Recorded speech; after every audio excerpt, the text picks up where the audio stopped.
Hello friends, how are you? कैसे हैं आप? विद्या स्टडी नेटवर्क में आपका स्वागत है। मैं ओपी गुप्ता। साथियों, आज जिस क्लास को लेकर, जैसा कि हमने पिछले क्लास में कहा था कि वेग समय ग्राफ से संबंधित जितने भी टर्म्स एंड कंडीशन थे, जितने फैक्ट्स एंड फिगर थे, उनके ऊपर हमने चर्चा कर रखी थी। सबसे चर्चा हो चुकी थी। अब साथियों, उसी का जब हम अनुप्रयोग पढ़ रहे थे, वेग समय ग्राफ का जब हम अनुप्रयोग पढ़ रहे थे, तब वहाँ पर हमने देखा था कि सबसे लास्ट जो अनुप्रयोग था वो था गति का सूत्र। गति का सूत्र यानी इक्वेशन ऑफ मोशन। उसके बारे में हमने कहा था कि ये इक्वेशन ऑफ मोशन जो है वो एक समान त्वरण के लिए होगा, क्योंकि क्लास 9 में, जैसा कि हम हर बार कहते आए हैं कि क्लास 9 में जो आपको स्टडी करनी है वो करनी है एक समान त्वरण का। एक समान त्वरण का, असमान त्वरण की स्टडी करनी ही नहीं है। असमान त्वरण के बारे में सिर्फ जान लेना है कि वो है क्या ना। उसके जो यहाँ तक कि हमने भी उसका जो ग्राफ है वो सभी मैंने बता चुका हूँ। अब साथियों, जब इक्वेशन ऑफ मोशन की जब चर्चा होती है तो इक्वेशन ऑफ मोशन की चर्चा क्लास 9 में एक समान त्वरण को लेकर होती है। एक समान त्वरण ही हमें उसमें पढ़ना है।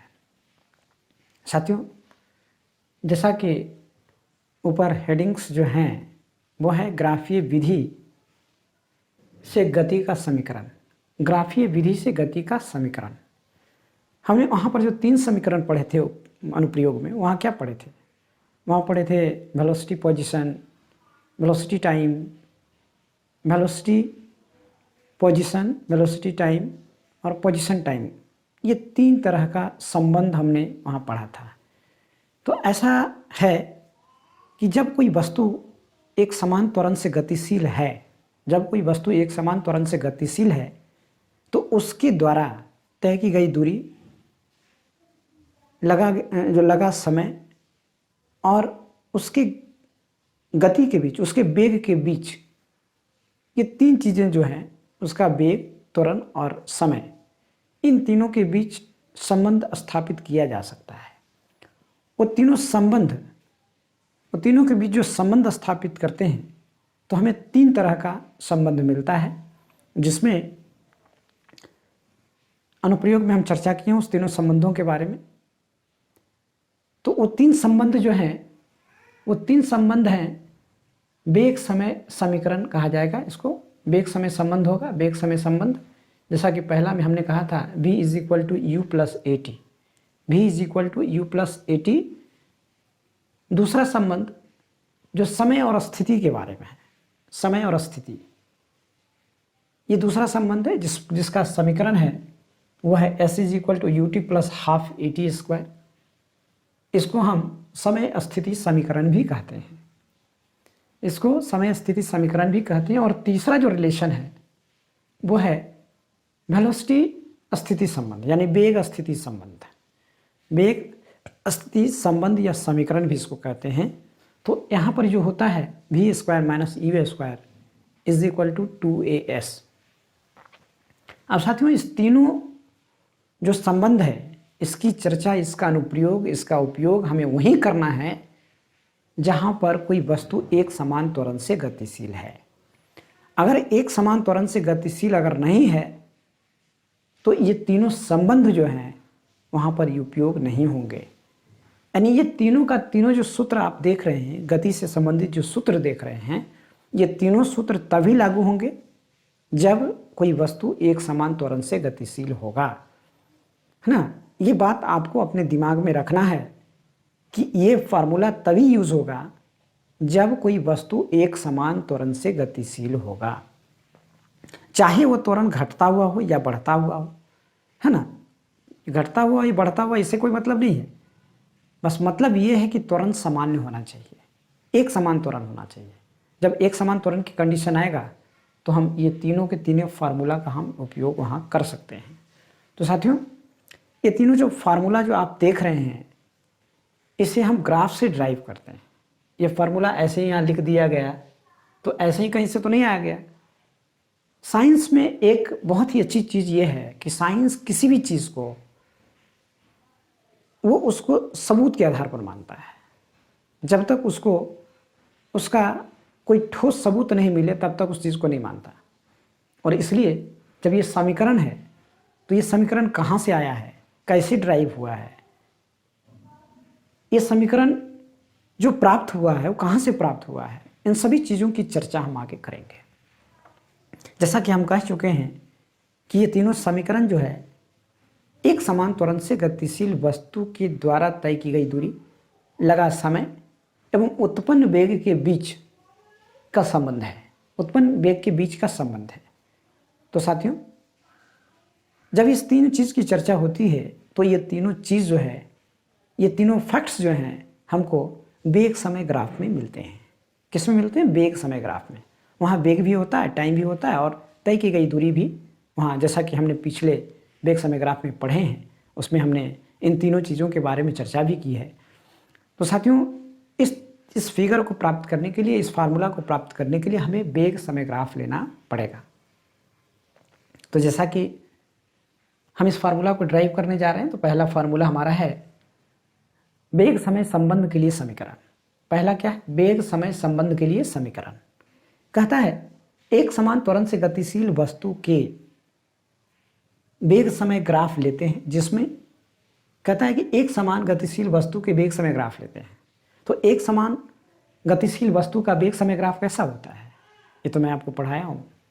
आप भली भांति बता सकते हैं, आपके दिमाग में ये बातें आ गई होगी कि उसका ग्राफ जो होता है स्लेंटिंग, मतलब स्लोप जो होता है वो आपका ओरिजिन से स्टार्ट होता है, निर्दिष्ट बिंदु से स्टार्ट होता है और एक्स और वाई एक्सिस के बीच एक सरल रेखा बनाता है। एक्स और वाई एक्सिस के बीच एक सरल रेखा बनाता है। कब? जब उसका प्रारंभिक वेग शून्य हो तब। जब प्रारंभिक वेग उसका कैसा हो? शून्य हो, तब वो जो है ग्राफ जो है वो ओरिजिन से निर्दिष्ट बिंदु से स्टार्ट होगा और एक्स और वाई एक्सिस के बीच एक सरल रेखा बनाता हुआ आगे बढ़ेगा। साथियों, लेकिन यहाँ पर जो हमने कंडीशन लिया है वो लिया है u not equal to 0। It means the graph not started from निर्दिष्ट बिंदु। ये ग्राफ जो है कभी भी निर्दिष्ट बिंदु से स्टार्ट नहीं होगा। ये ग्राफ वाई एक्सिस से स्टार्ट होगा और एक्स और वाई एक्सिस के बीच एक, जैसा कि यहाँ पे आप देख रहे हैं, जैसे अगर हम यहाँ पर निर्दिष्ट बिंदु पर जब u 0 लेंगे तब तो यहाँ से स्टार्ट होगा। u को हमने, ये जो इनिशियल वेलोसिटी है इसको हमने u लिया है, जो कि u क्या है? नॉट इक्वल टू 0 है। तो इसी पर नहीं होगा, जैसे 0 से आगे बढ़ेंगे वेलोसिटी बढ़ती जाएगी। तो हम लिए हैं u। जब कोई वस्तु, जैसे मान लिया कोई वस्तु तो जब तक स्टार्ट होगी नहीं, जब तक चलेगी नहीं, तब तक स्पीड कैसे पकड़ लेगी। तो मान लिया जाए कि जब वो गाड़ी, जब वो कोई व्हीकल्स जब u स्पीड पर आ गई हो तब वहाँ से हम काउंट करते हैं। वैसे ये जो सिचुएशन है कि कोई वस्तु चले और यूनिफॉर्म एक्सेलरेशन से आगे बढ़ता रहे, ये है, लेकिन ये तब तक संभव नहीं है जब तक कि हम उसको एडजस्ट नहीं कर लेते हैं। इसलिए मान लिया जाए कि 0 से u तक, यानी 0 से u से पहले तक आने में हमने उसको एडजस्ट किया, उस व्हीकल्स को, कि हमको 5 मीटर पर सेकेंड की जो वेलोसिटी है उसको इंक्रीजमेंट में रखना है। यानी पहले सेकंड में 5, दूसरे सेकंड में 10, तीसरे सेकंड में 15, चौथे सेकंड में 20। ये जो वेलोसिटी है ये एक समान त्वरण का है और वहाँ तक आते आते आपने u वेलोसिटी अचीव कर ली है। तो मान लीजिए u ही प्रारंभिक वेग हो गया। अब u से क्या है? एक समान त्वरण से ये चलता है। तो एक समान त्वरण का जो ग्राफ है, जो हमने वहाँ बताया था, यही तो ग्राफ है। अब इस ग्राफ के ऊपर, ये जो ग्राफ हमने लिया है, यहाँ पर ग्राफ में जहाँ पर क्या है? प्रारंभिक वेग जो है v है, जहाँ u नॉट इक्वल टू 0, जहाँ पर u नॉट इक्वल टू 0 है। अंतिम वेग v है, ये u जो है, यहाँ से u, ये जो लिए हैं ये u है, तो यहाँ पर क्या हो जाएगा? u हो जाएगा। और ये जो टोटल है ये v है, यानी यहाँ से जब यहाँ तक जाएंगे तो ये v मिल जाएगा हमको। डेट मीन्स ये e पॉइंट पर ये v है और a पॉइंट पर u है।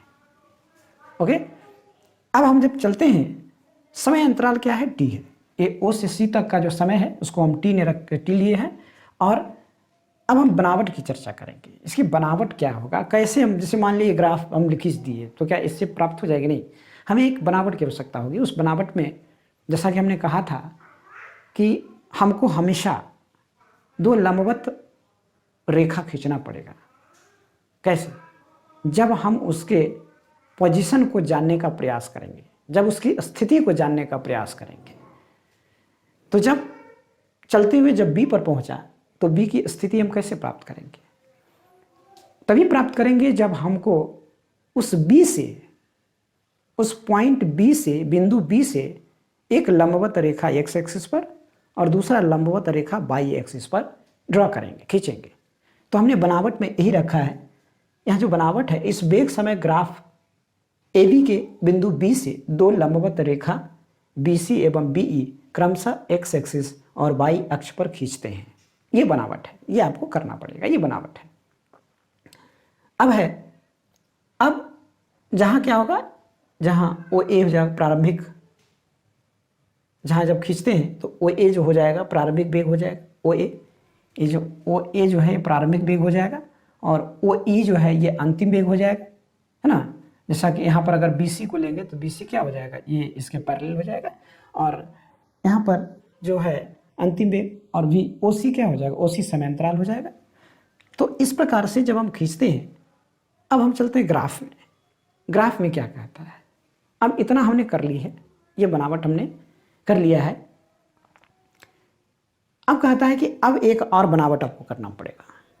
कहता है लेट अस ड्रॉ, हमको एक पैरेलल रेखा खींचना पड़ेगा। किसके पैरेलल?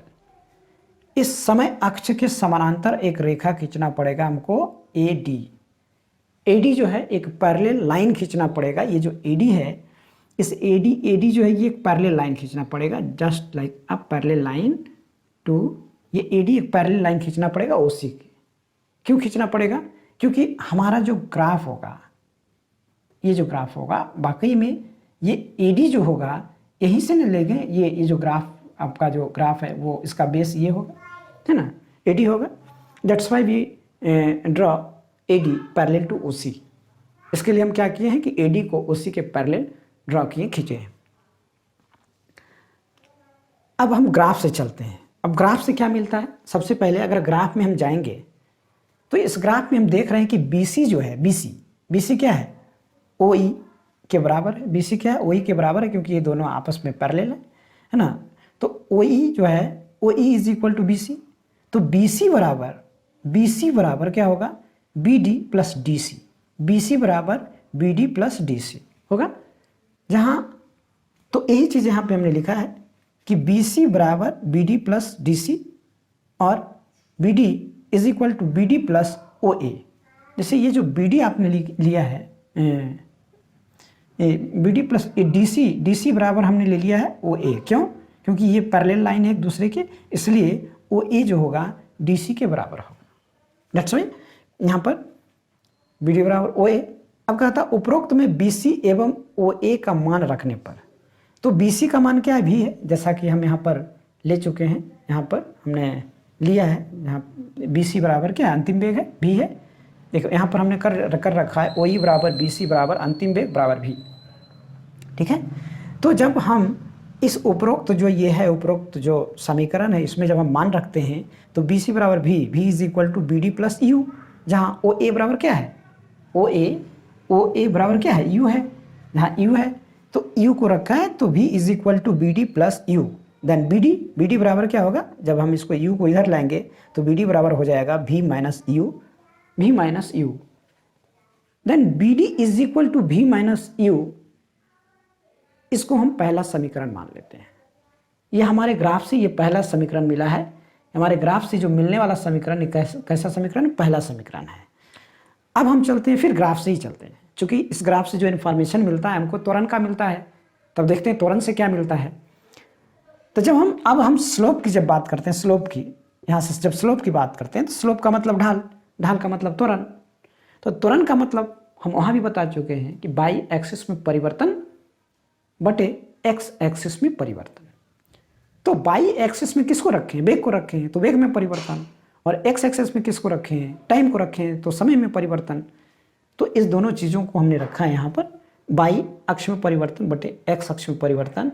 डैट मीन्स त्वरण is equal to delta V by delta T. जैसा कि डेल्टा का मतलब परिवर्तन है ना, किस में, वेग में परिवर्तन और समय में परिवर्तन। तो वेग में जो परिवर्तन है और समय में परिवर्तन है तो बराबर क्या होगा, देखिए वेग में परिवर्तन क्या है, यहाँ जो वेग में जो परिवर्तन जो निकला है तो वेग में परिवर्तन क्या होगा, यहाँ पर u है तो u और टोटल यहाँ पे v है, तो टोटल यहाँ से यहाँ तक v है, तो वेग में परिवर्तन तो यही निकालेंगे ना bd। bd क्या है, bd is the since bd क्या है, यानी bd जो है ये है डेल्टा v। क्या है, bd is equal to delta v। Delta v that means change in velocity, यानी वेग में परिवर्तन, वेग में परिवर्तन। It's okay. और जब यहाँ t की जब बात करते हैं, जब डेल्टा t की बात करते हैं तो डेल्टा t बराबर क्या है, t ओसी बराबर, यानी जो यहाँ ओसी है यानी ओसी बराबर हो गया डेल्टा t। अब bd क्या है, bd है डेल्टा v, तो bd बराबर क्या है, डेल्टा v बराबर bd और डेल्टा t बराबर ad।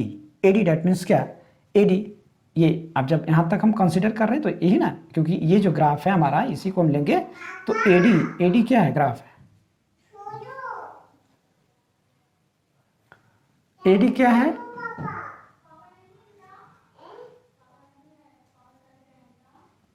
ad क्या है, ग्राफ है।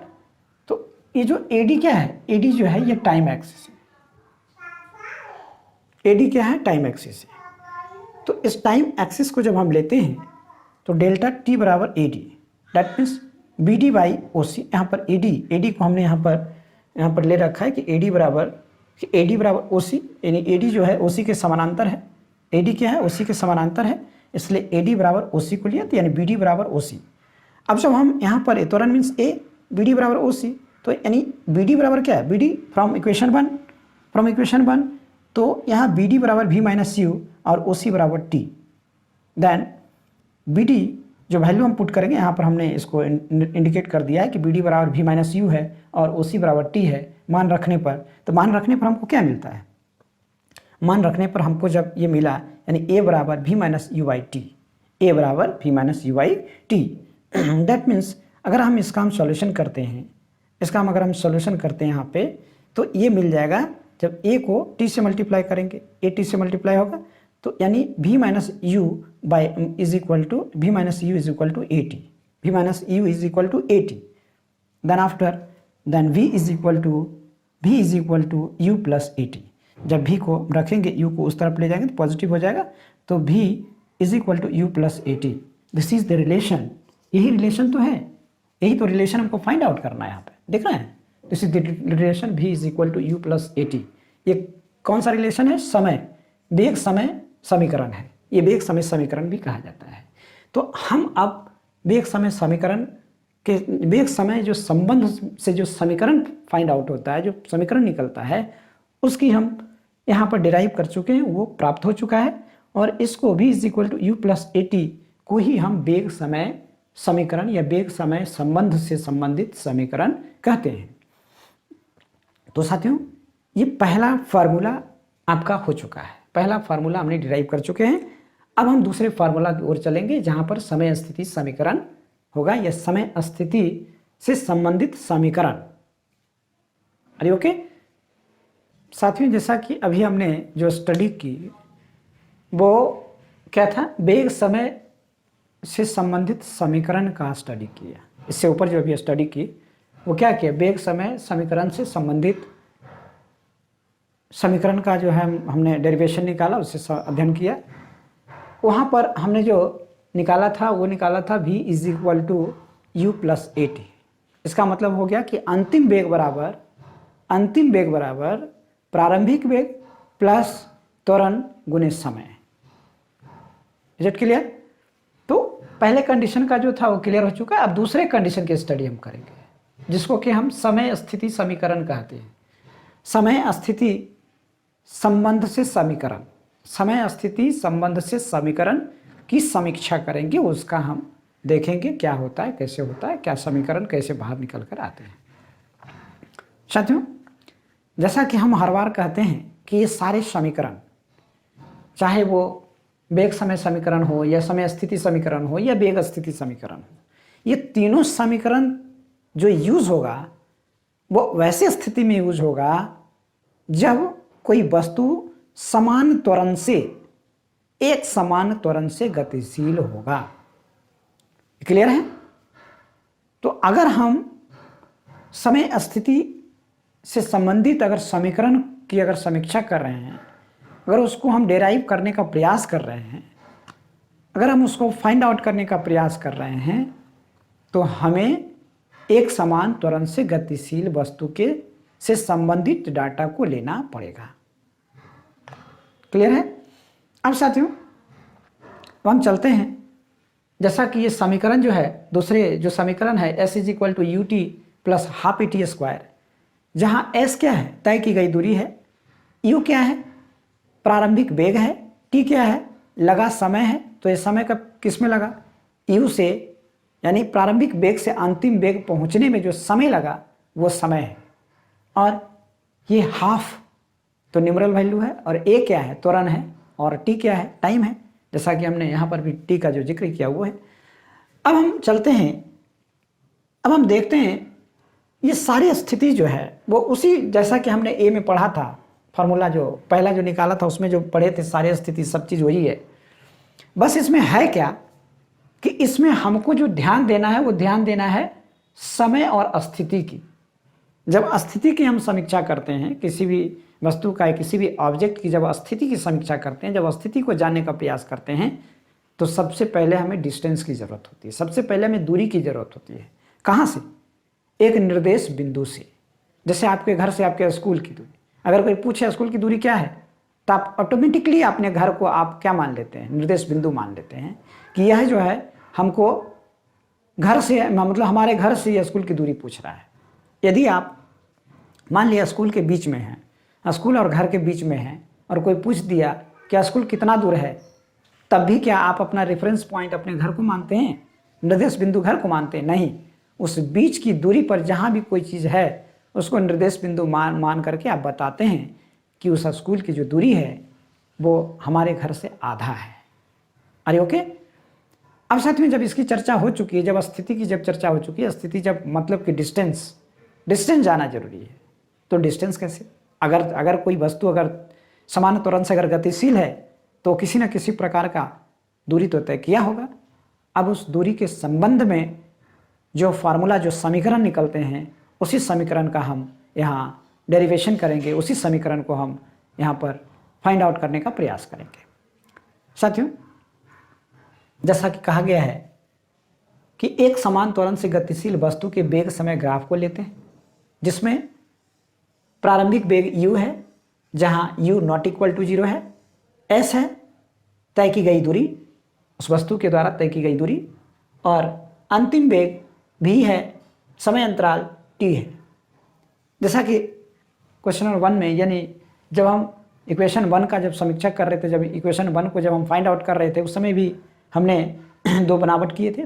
बिंदु B से एक लंब y एक्सिस की ओर और एक लंब x एक्सिस की ओर हमने लिया था। वो इसलिए लिया था ताकि B पोजीशन से, यानी B के पोजीशन को फाइंड आउट कर सकें।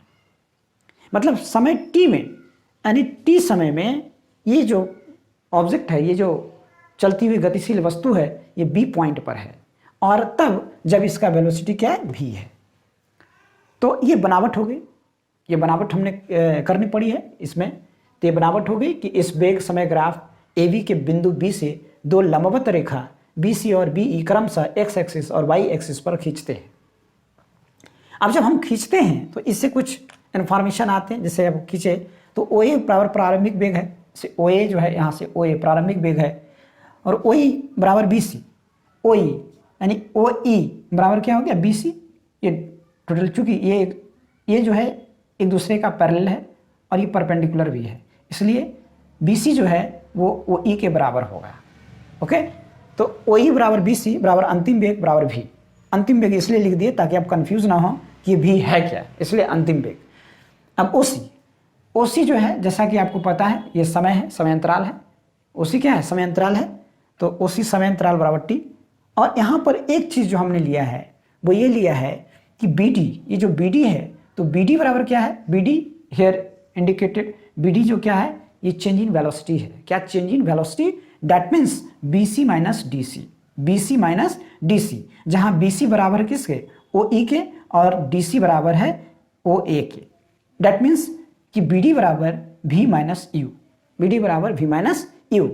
तो यहाँ पर जैसा कि हमने लिया बी डी बराबर B C minus D C बराबर बी सी माइनस ओ ए, यानी डी सी जो है ओ ए के बराबर है, इसलिए वी माइनस यू।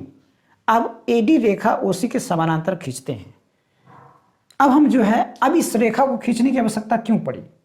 वो इसलिए पड़ी क्योंकि जब हम इसका पहले समीकरण जब निकाल रहे थे तो उसमें हमको इस ग्राफ, ये जो ग्राफ है, तो ग्राफ तो हम यहीं से लिए है ना, इसलिए इसके बेस, यहीं से एक बेस लेना पड़ेगा जो इसके पैरेलल होगा, समानांतर होगा, है ना। तो ये बेस हमने ड्रॉ किया है, ए डी पैरेलल ओ सी, ये ड्रॉ किया है हमने, इसकी आवश्यकता आगे चलकर है। तो साथियों जहाँ जब खींचते हैं तो ओ सी बराबर ए डी बराबर टी, फिर क्या है ओ सी बराबर ए डी बराबर टी, मतलब समय अंतराल, टी क्या है, समय अंतराल है। अब कहा जाता है कि अब जो है हम क्या करते हैं, क्योंकि जैसा कि आपको पता है ये जो हम इक्वेशन, ये जो समीकरण हम फाइंड आउट कर रहे हैं, समीकरण जो हम ज्ञात कर रहे हैं, ये समीकरण है समय स्थिति संबंध से समीकरण, समय स्थिति संबंध के लिए समीकरण है।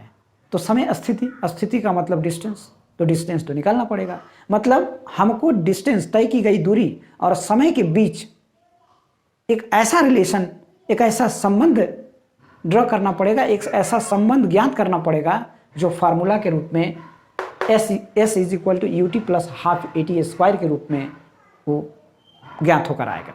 तो साथियों अब चलते हैं। जैसा कि आपको पता है ये तय की गई जो दूरी होता है, जैसा कि हमने थ्योरी में भी पढ़ा है, वेग समय ग्राफ में भी पढ़ा है, कि किसी वस्तु के द्वारा जब कोई ऑब्जेक्ट, कहता है कि एनी ऑब्जेक्ट, जब कोई वस्तु एक समान त्वरण के साथ, जब कोई वस्तु एक समान त्वरण के साथ गतिशील हो तो उसके द्वारा तय की गई दूरी वेग समय ग्राफ और समय एक्सिस के बीच, यानी समय अक्ष के बीच के क्षेत्रफल के संख्या मान के बराबर होता है। तब यहाँ पर तय की गई दूरी को हम क्या करेंगे, वेग समय ग्राफ और समय अक्ष के बीच के क्षेत्रफल को ज्ञात करने का प्रयास करते हैं, क्योंकि यही क्षेत्रफल जो है तय की गई दूरी के संख्या मान के बराबर होगा। तो हम चलते हैं। तो यहां से हम क्या चल रहे हैं, अब ये ग्राफ जो है एवी है, तो एवी जो ग्राफ है ये क्या है, वेग समय ग्राफ है, और ये ओसी क्या है, ओसी क्या है, टाइम एक्सिस है। तो इसके बीच जो क्षेत्रफल है, इसके बीच जो क्षेत्रफल है, ये क्षेत्रफल जो होगा ये एस के बराबर होगा। हम इसको जो है ये कर देते हैं ताकि ये पता चल जाए कि ये क्षेत्रफल जो है ये दूरी के बराबर ये होगा, है ना। ये जो है आपको ये दूरी जो है ना आपको फाइंड आउट करना पड़ेगा। ये सारे के सारे क्षेत्रफल जो होंगे, यानी छायांकित जो भाग हैं, ये आपके तय की गई दूरी के क्षेत्रफल के, तय की गई दूरी जो होगा ये छायांकित जो भाग हैं, यही आपके इसका क्षेत्रफल ही इस वस्तु के द्वारा तय की गई दूरी को बताएगा। यानी ये जो क्षेत्रफल का जो संख्या मान होगा वो उस वस्तु के द्वारा तय की गई दूरी के बराबर होगा। तब हम इसका क्षेत्रफल निकालते हैं। जब हम इसका क्षेत्रफल निकालते हैं तो जैसा कि आप मैथ में पढ़े होंगे कि ये जो फिगर आपको जो है, यानी ए बी डी सी और ओ, या फिर यहीं से चलिए ओ ए बी डी सी, ये जो फिगर है ये एक समलंब चतुर्भुज है। कैसा चतुर्भुज है, समलंब चतुर्भुज है। और ये समलंब चतुर्भुज का क्षेत्रफल जो है, ये समलंब चतुर्भुज है, और इस समलंब चतुर्भुज का क्षेत्रफल अगर हम ज्ञात कर लें तो उस वस्तु के द्वारा तय की गई दूरी के संख्या मान हो जाएगा। क्लियर। तो हम ऐसा करते हैं कि इसको हम फाइंड आउट करने का प्रयास करते हैं। साथियों इसको और आसान बनाने के लिए हम क्या करते हैं कि इस फिगर को दो भागों में बांट देते हैं। कितने भाग में, दो भागों में। इस फिगर को दो भागों में बांट देते हैं। एक भाग आयत और दूसरा भाग क्या हो जाता है, वर्ग हो जाता है। एक भाग क्या हो जाएगा, आयत हो जाएगा, और दूसरा भाग क्या हो जाएगा, वर्ग हो जाएगा। एक भाग जो होगा ये आयत हो जाएगा, यानी ये जो भाग हो जाएगा आपका ये आयत हो जाएगा, और दूसरा भाग जो हो जाएगा आपका क्या हो जाएगा, वो जो हो जाएगा त्रिभुज हो जाएगा। तो एक भाग आपका आयत हो गया, आयत क्या हो गया, ओ ए डी सी, और दूसरा भाग हो गया त्रिभुज A D A B D, ये त्रिभुज हो गया। अगर इस आयत के क्षेत्रफल और इस त्रिभुज के क्षेत्रफल को जोड़ दें तो ये जो एरिया है वेग समय ग्राफ और समय एक्सिस के बीच वो निकल जाएगा। Is it clear. अब हम क्या करते हैं, जैसा कि यहाँ पर हम लिखे हैं कि वेग समय ग्राफ और समय अक्ष के बीच क्षेत्रफल है, तो S बराबर, यानी जो यहाँ पर जो S जो लिया गया है, S इज इक्वल टू समलंब चतुर्भुज OABDC का क्षेत्रफल, OABDC का क्षेत्रफल, जैसा कि हमने अभी समझा चुके हैं। अब इस S को हम दो भागों में बांटते हैं, इस जो है ये क्षेत्रफल को हम दो भागों में बांटते हैं। पहला आयत OADC, पहला जो है आयत हो गया OADC, और प्लस क्या करते हैं, त्रिभुज ABD का क्षेत्रफल और त्रिभुज ABD का क्षेत्रफल। अब इस दोनों को क्षेत्रफल को जब जोड़ देंगे तो समलंब चतुर्भुज का क्षेत्रफल फाइंड आउट हो जाएगा। तो S बराबर हो जाएगा, अगर हम आयत का क्षेत्रफल करते हैं तो लंबाई गुणे चौड़ाई, दैट मीन्स क्या, OA इंटू OC, यानी OA इंटू OC, प्लस त्रिभुज का क्षेत्रफल हाफ इंटू आधार क्या AD into height BD, height क्या BD, ये हाइट है, ये ऊंचाई जिसको कहते हैं, आधार गुणे ऊंचाई। त्रिभुज का क्षेत्रफल क्या होता है, हाफ गुणे आधार गुणे ऊंचाई। तो यहाँ पर हाफ गुणे आधार, AD आधार है और BD क्या ऊंचाई है। इन सभी का जब हम मान पुट करते हैं तो हमें प्राप्त होता है OA क्या है, OA U है, OA क्या है, U है, और आपका जो हो गया ये OC क्या है, OC क्या है, T है, तो U इंटू T हो गया, प्लस ये हाफ तो हाफ हो गया ना, ये जो यहाँ से जो हाफ लिए ये हाफ हो गया हाफ, और ये जो है AD क्या है, AD क्या है, AD OC के बराबर है। जैसा कि हमने यहाँ पर एक जो बनावट जो किए थे उसमें हम लिखे थे OC बराबर AD बराबर T, है ना। तो OC बराबर AD, यानी AD जो OC के बराबर है, हेयर भी जो वैल्यू है AD का, किसका, AD का, वो T है, और यहाँ जो BD है ये चेंज इन वेलोसिटी है। BD क्या, change in velocity V minus U, जैसा कि यहाँ पर दिया गया है, ये BD बराबर क्या है, change in velocity is equal to V minus U। तो यहाँ पर हमने V माइनस U को पुट कर दिया। अब S is equal to UT plus half T, ये तो T जो है T रखा है, बस ये जो V माइनस U है, तो जरा याद कीजिए, जब हम पहला फार्मूला जब डिफाइन कर रहे थे, formula 1 V is equal to U plus half AT square, V is equal to U plus AT square, तो उसमें अगर हम इसको करें कि U को अगर इस तरफ ले जाएं तो V माइनस U बराबर AT, ऐसा फाइंड किया था हमने। तो हम अगर देखें कि वेग समय ग्राफ से V माइनस U का यहाँ वैल्यू हम प्लेस कर देते हैं, V माइनस U बराबर क्या हो जाएगा, AT। तो जब हम यहाँ पर रखते हैं S AT plus half T into, यानी V माइनस U के जगह पर क्या होगा, AT। अब जब इसको हम जब करते हैं, देखिए यहाँ पर हमने हिंट दे रखा है, वेग समय ग्राफ जो है ये क्या कहता है, V माइनस U बराबर AT से V माइनस U का मान रखने पर, मान को हमने रखा है, तो हमें प्राप्त हुआ है S is equal to UT plus half AT square, S is equal to UT plus half AT square. और ये जो फार्मूला है यह समय स्थिति संबंध का समीकरण है, और यही चीज़ हमें फाइंड आउट करना है, यही चीज़ हमें ज्ञात करनी है। ये चीज़ हमें प्राप्त हो चुकी है, ये चीज़ हमें मिल चुकी है। अब साथियों, अब बात ये होता है कि ये जो समीकरण हमें प्राप्त हुआ है, इस समीकरण जो हमें प्राप्त हुआ है, इस समीकरण का यूज हम कैसे करेंगे, इस समीकरण का हम यूज कैसे करेंगे। तो जैसा कि हमने यहाँ पर जैसे समीकरण को निकाले एरिया से, तो एरिया क्या है, डिस्प्लेसमेंट के बराबर है, एरिया क्या है, तय की गई दूरी के बराबर है। जब ये ग्राफ दिया हुआ रहेगा और निकालने के लिए कहेगा तय की गई दूरी, तो हम एरिया निकालेंगे। दैट मीन्स वहाँ पर हम ये पूरा कैलकुलेशन नहीं देखेंगे, वहाँ पर हम एक फार्मूला यूज़ करेंगे, UT plus half AT square, जहाँ U क्या होगा, प्रारंभिक वेग होगा, T क्या होगा, टाइम इंटरवल होगा जिसको समय अंतराल कहते हैं, और हाफ तो ये न्यूमरल वैल्यू है, A क्या होगा, त्वरण होगा, और T जैसा कि समय अंतराल बोले, समय अंतराल होगा। और इस पोजीशन से, यानी इस इक्वेशन से हमें उस वस्तु के द्वारा तय की गई दूरी ज्ञात हो जाएगी। तो साथियों, ये जो समीकरण दिया गया है, इस समीकरण का जब आप इसके बाद ही हम न्यूमेरिकल्स पे आने वाले हैं, और न्यूमेरिकल्स जो आपका होगा इसी ग्राफ से संबंधित होगा।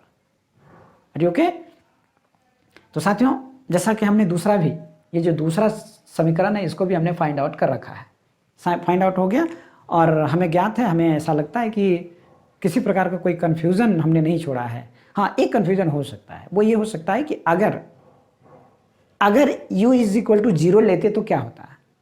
जब U इज इक्वल टू 0 लेते तो हमारा जो ये जो वेलोसिटी टाइम ग्राफ है ना, ये वेग समय ग्राफ है, वो यहाँ से होता और सिर्फ एक सिंपल त्रिभुज का उससे भी हो जाता।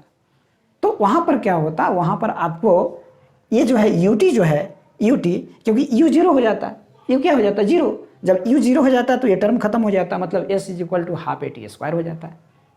ओके, लेकिन ऐसा नहीं करना है, क्योंकि अगर ये सिचुएशन दे दिया जाए तो फिर फॉर्मूला कहाँ से ढूंढेंगे हम, इसलिए हम इसी सिचुएशंस को लेकर के फार्मूला हमने बना लिया है। जहाँ पर u जीरो रहेगा वहाँ पर जीरो प्लेस करेंगे, वो खुद वो टर्म जीरो हो जाएगा और जो हमें मिलेगी वो दूरी हो जाएगी। अरे ओके, तो जैसा कि हमने इस चीज़ को यहाँ पर क्लेरिफाई कर दिया है, बहुत अच्छा से हमने बताया। और अगर कोई कन्फ्यूज़न हो इसमें भी तो बस हम तो एक ही बात करते हैं कि अगर कन्फ्यूज़न हो तो बेझिझक किसको क्या लगता है इस सोचना नहीं है, बस उसको राइट डाउन कर देना है, कमेंट बॉक्स में लिख देना है, उसके बाद फिर हम जवाब देंगे आपको। साथियों, हम एक बहुत ही अहम चीज़, बहुत ही एक अहम बात आपको कहने जा रहे हैं। ये लाख टके की एक बात है, और वो ये है कि हमने अपने पढ़ाने के दरमियान हमारा जो एक्सपीरियंस है पढ़ाने का वो लगभग 10 साल से ऊपर का है, और हमने यही देखा है कि बच्चे जो हैं अपनी बेइज्जती की वजह से खड़ा होकर के पूछ नहीं पाते हैं, क्वेश्चन अराइज कर नहीं पाते हैं। इसका कारण क्या होता है? इसका कारण होता है बेइज्जती। हमारी बेइज्जती हो जाएगा, लोग ये कहेंगे कि ये भी नहीं जानता है। ऐसा नहीं, जब हम विद्यार्थी हैं तो विद्यार्थी का काम सीखना है, और दो चीज़ों को, यानी इस कम्युनिटी में, इस हमारे समाज में जो दो लोग होते हैं उन्हें कभी भी शर्म नहीं करनी चाहिए। पहला एक स्टूडेंट्स को, और दूसरा एक भूखे को। अगर भूखा आदमी शर्म से अगर खाना नहीं मांगेगा तो उसकी वजूद मिट जाएगी, वो मर जाएगा। और अगर स्टूडेंट्स, अगर विद्यार्थी बेइज्जती की वजह से अगर क्वेश्चन अराइज नहीं करेगा, क्वेश्चन नहीं पूछेगा, तो उसकी स्थिति भविष्य में जो है अनपढ़ जैसी हो जाएगी। तो ये दो जो पर्सन है ना हमारे समाज का, इनको कभी भी शर्म नहीं करनी चाहिए। आगे वाला क्या सोचेगा इसको हमें दरकिनार करना चाहिए। हमको चूँकि हम सीखने आए हैं, तो हम चाहे जैसा भी प्रश्न हो, चाहे वो क्लास 2 से रिलेटेड हो या क्लास 10 से हो, इससे क्या मतलब है, हमको पूछना, हमको जानना है तो हम जानेंगे। तो बस ये चीज़ें आप अपने दिमाग में रखें, क्वेश्चन को पूछने से कभी झिझके नहीं, कभी अपने आप को सोचे नहीं कि आगे वाला क्या सोचेगा। अरे आगे वाला क्या सोचेगा वो जाने, हम तो जान जाएंगे उस चीज़ को। तो ठीक है साथियों, अब जो है हम तीसरे के ओर चलेंगे। ये तीसरा जो है आपका तीसरा समीकरण जो है, इसकी ओर हम चलेंगे, जो वेग स्थिति समीकरण कहा जाता है, इसकी ओर हम चलेंगे और इसको फाइंड आउट करने का प्रयास करेंगे। साथियों, जैसा कि हम इसके ऊपर जो चर्चा किए, वो इक्वेशन, दूसरा इक्वेशन जो था समय स्थिति से संबंधित समीकरण, इसको हमने फाइंड आउट कर लिया है। फाइंड आउट करने के दरमियान जब ज्ञात कर चुका है तो हम अब तीसरे की ओर चले। जैसा कि हम हर बार कहते हैं, हर बार कह रहे हैं कि ये तीनों इक्वेशन एक समान त्वरण से गतिशील वस्तु के लिए है। और कितनी बार कहें, ये तो दिमाग में आपका एकदम बैठ गया होगा कि एक समान त्वरण से गतिशील वस्तु के ऊपर ही ये तीनों इक्वेशन लागू होंगे। एकदम क्लियर है? तो साथियों, जैसा कि हम तीसरा इक्वेशन को जब हम फाइंड आउट करने का प्रयास कर रहे हैं, तो ये जो इक्वेशन है, सबसे पहले इसके बारे में जान ले, ये समीकरण क्या कहता है। ये समीकरण है वेग स्थिति समीकरण, इसको कहते हैं वेग स्थिति समीकरण। यानी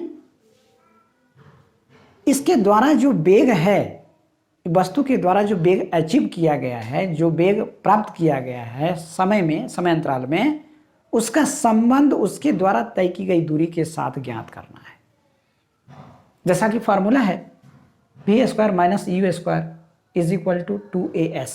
फार्मूला क्या है? v² minus u² is equal to 2as, जहां पर v क्या है? फाइनल वेलोसिटी है, u क्या है? इनिशियल वेलोसिटी है, 2 क्या है? न्यूमरल वैल्यू है, a क्या है? एक्सेलरेशन है, त्वरण है, और s क्या है? उस गतिमान, उस गतिशील वस्तु के द्वारा तय की गई दूरी है। तो साथियों, जैसा कि हम हर बार ये बात कह रहे हैं कि ये जो स्थिति है, ये एक समान त्वरण की स्थिति है। तो जब हम वेग स्थिति, यानी यहाँ पर देखिए, यहाँ पर वेग स्थिति की जब बात हो रही है, वेग स्थिति है ना, ये समय स्थिति नहीं, वेग स्थिति, उसमें भी हमने, ये क्या है? वेग स्थिति क्या है?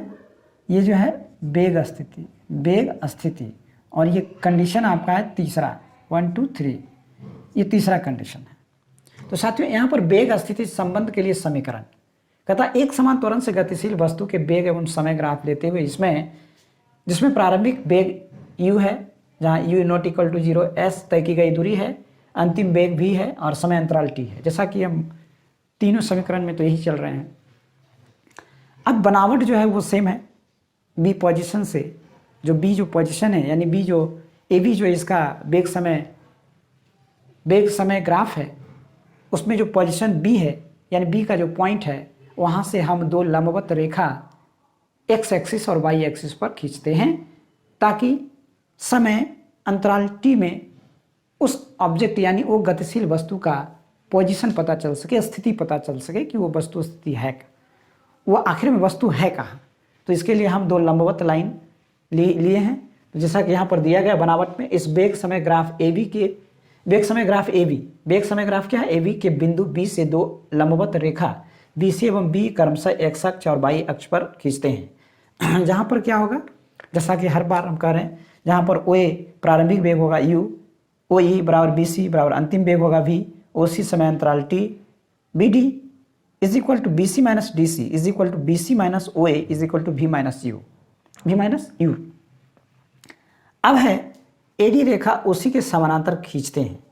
तो ये जो है आपको खींचना पड़ेगा, क्योंकि जब तक खींचेंगे नहीं तब तक आप AD जो काम आएगा इसको हम इसके पैरेलल कैसे दिखाएंगे, जब पैरेलल खींचेंगे तब तो पैरेलल रहेगा। तो ये लाइन जब हम ड्रॉ करेंगे तभी तो इसका एग्जिस्टेंस दिखाएंगे, तभी तो आप मानेंगे कि ये रेखा है। तो OC जो है पैरेलल है AD का, यानी AD पैरेलल OC का खींचा गया, जहाँ पर OC is equal to AD बराबर T है। अब है जैसा कि हम हर बार कहते आ रहे हैं कि जब हम इक्वेशन को फाइंड आउट करने की बात करते हैं तो हम देखते हैं कि इक्वेशन कह क्या रहा है। इक्वेशन कह रहा है वेग स्थिति। क्या कह रहा है, वेग स्थिति। ये तीसरे जो हमारा जो है वेग स्थिति, तीसरा इसी इक्वेशन को फाइंड आउट करना है। तो इसमें वेग स्थिति यानी वेग के साथ डिस्टेंस, दूरी, तय की गई दूरी। तो हम ये ज्ञात करते हैं कि उस वस्तु के द्वारा तय की गई दूरी क्या है। इसे पीछे वाले में भी हमने तय की गई दूरी निकाला था, लेकिन वहाँ पर क्या था, वहाँ पर था आपका समय स्थिति। क्या था, समय स्थिति संबंध से समीकरण था, और यहाँ पर क्या, वेग स्थिति से संबंध से समीकरण है। तो हम उसी में कुछ चेंजेस करेंगे तब वो फाइंड आउट हो जाएगा। जैसा कि आपको पता है, यहाँ तक हमने चल रखा है, जैसा कि आपको पता है। अब क्या होगा, तय की गई दूरी निकालेंगे, क्योंकि हमें जो निकालना है वो निकालना वेग स्थिति। जब स्थिति की चर्चा होती है तो दूरी की चर्चा होगी, दूरी तो होना ही। जब किसी वस्तु की स्थिति को पता करना है तो दूरी चाहिए, इसलिए हम दूरी फाइंड आउट करते हैं। तो उस वस्तु के द्वारा तय की गई दूरी ज्ञात करते हैं। तो तय की गई दूरी क्या होगा, जैसा कि हम हर बार कहें कि तय की गई दूरी जो है वेग समय ग्राफ और समय अक्ष के बीच जो क्षेत्रफल होगा उसके संख्यामान के बराबर होगा। यानी वेग समय ग्राफ और समय अक्ष के बीच जो क्षेत्रफल होगा वही क्षेत्रफल तय की गई दूरी को बताएगा। तो साथियों हम चलते हैं। तो जैसा कि आपको पता है, पिछले इक्वेशन में भी हमने कहा था कि ये जो फिगर है कैसा है, ट्रेपिज्म है, मतलब समलंब चतुर्भुज है। ये फिगर कैसा है, समलंब चतुर्भुज है। और समलंब चतुर्भुज का क्षेत्रफल बराबर क्या होता है, ये तो मैथ की चीज़ है, आपको मैथ का भी थोड़ा बहुत जानकारी रखनी पड़ेगी, क्योंकि फिजिक्स को कहा गया है कि फिजिक्स क्या है, physics is the language of mathematics. तो ऐसे भी लोग कहते हैं कि जिनका मैथ अच्छा है उनका फिजिक्स अच्छा होता है, क्योंकि फिजिक्स में जो है बहुत सारे मैथमेटिकल प्रॉब्लम जो होता है, बहुत सारे मैथमेटिकल जो सूत्र होते हैं उसका उपयोग होता है। और जब मैथ में सूत्र ही पता नहीं रहेगा तो उपयोग कैसे करेंगे आप। तो चलते हैं। ये जो आकृति है ये समलंब चतुर्भुज का है, और समलंब चतुर्भुज का क्षेत्रफल बराबर होता है हाफ गुने समानांतर, यानी 1/2 गुने समानांतर भुजाओं का योग गुने ऊंचाई।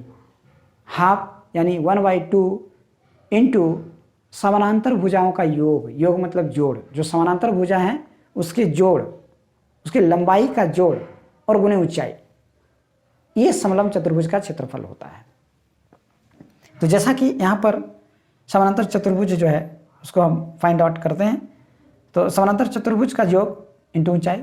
अब है कि बात ये होती है कि समानांतर चतुर्भुज का समानांतर भुजा कौन सा है। अब देखिए, क्या ए बी जो है उसी के समानांतर है, लग रहा है आपको? नहीं, ये है ही नहीं। लेकिन ये जो है बी सी जो है ये ओ ए के समानांतर है, क्योंकि ये परपेंडिकुलर है, तो ये भी तो हमने परपेंडिकुलर ही यानी लंबवत रेखा ही खींचा है। Then here O E parallel to B C. जब बी सी जब पैरेलल है ओ ए का, तो ये दोनों भुजा पैरेलल भुजा हो गया। दैट मीन्स यहाँ पर जो हम लिखेंगे समानांतर भुजा का योग, तो इसमें बी सी प्लस ओ ए लिखेंगे, बी सी प्लस ओ ए और इंटू ओ सी। ओ सी क्या है? ओ सी ये ऊंचाई हो गया। ये ऊंचाई क्या ऐसे निकालेंगे? ऊंचाई का मतलब होता है कि एक वैसी ऊंचाई जो उसमें फाइंड आउट हो। तो ये जो ऊंचाई है ये ऊंचाई होगा आपको ओ ए डी, ए डी या ओ सी कहेंगे, ओ सी जो है या ए डी कहिए, ओ सी ऊंचाई हो जाएगा। तो ओ सी जब ऊंचाई हो जाएगा तो जब यहाँ पर हम वैल्यू पुट करेंगे, जब वैल्यू रखेंगे तो प्राप्त होगा 1/2 भी प्लस यू, यानी बी जो क्या होता है, बी क्या होता है, बी बराबर क्या होता है, वी होता है। बी बराबर क्या होता है, वी होता है। बी सी बराबर क्या है, यानी ये जो बी सी है, बी सी क्या है, वी है। ये वी के बराबर ओ ई के बराबर है, तो बी सी क्या है, वी है। तो ये वी और ओ ए क्या है, ओ ए यू है। तो V plus U into O C क्या है, ओ सी जो टी है, तो टी हमने रखा है। और यहाँ पर जब हमने देखा कि half into V plus U into, अब देखिए अब यहाँ पर एक बात और आती है, ये जो टी है ना, इस टी का हमको वैल्यू रिप्लेस करना है, क्योंकि हमको इसको एस में लाना है। क्योंकि यहाँ पर जो है हमको इसमें इसको क्या करना है, रिप्लेस करके इसको भी में लाना है। क्या में लाना है, भी में, और ए में लाना है। तभी तो वहाँ से आपको क्या वेग स्थिति का रिलेशन प्राप्त होगा।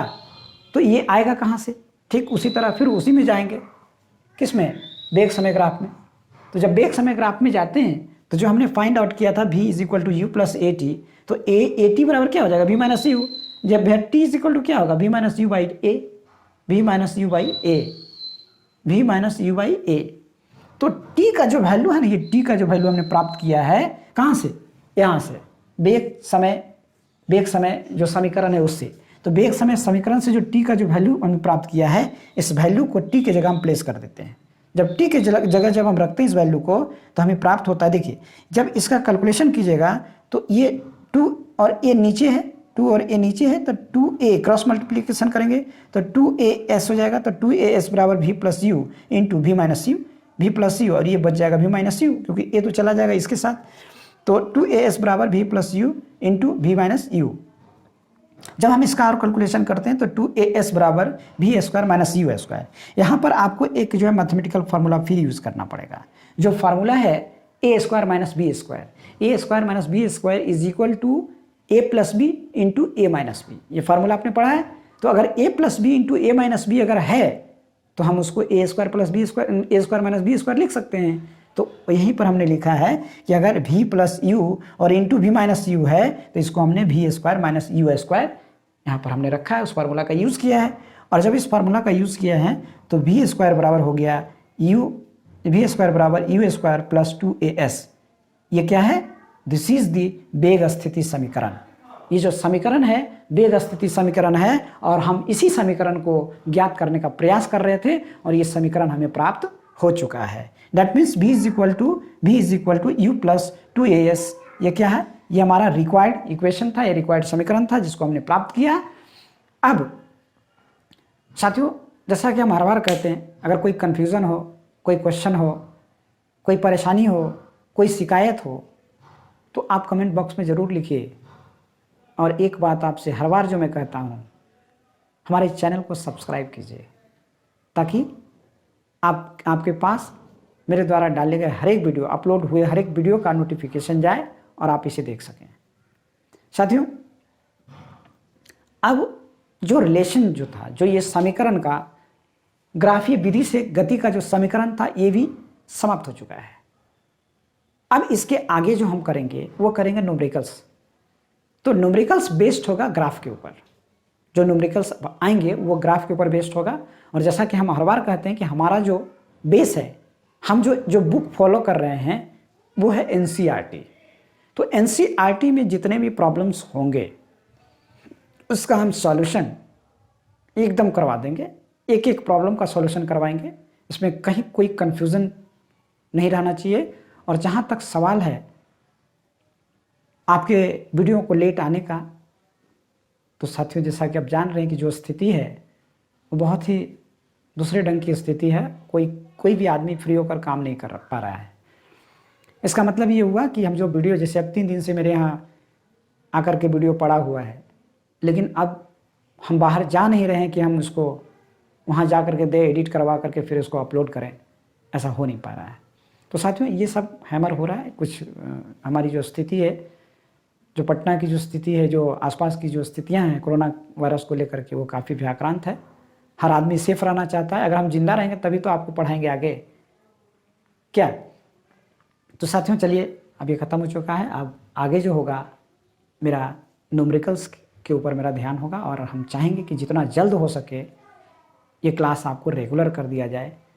ये हर दिन आपको कुछ ना कुछ आपको अवेलेबल हो, कि ताकि आपका कोर्स आगे चलता रहे। मेरा प्रयास रहेगा।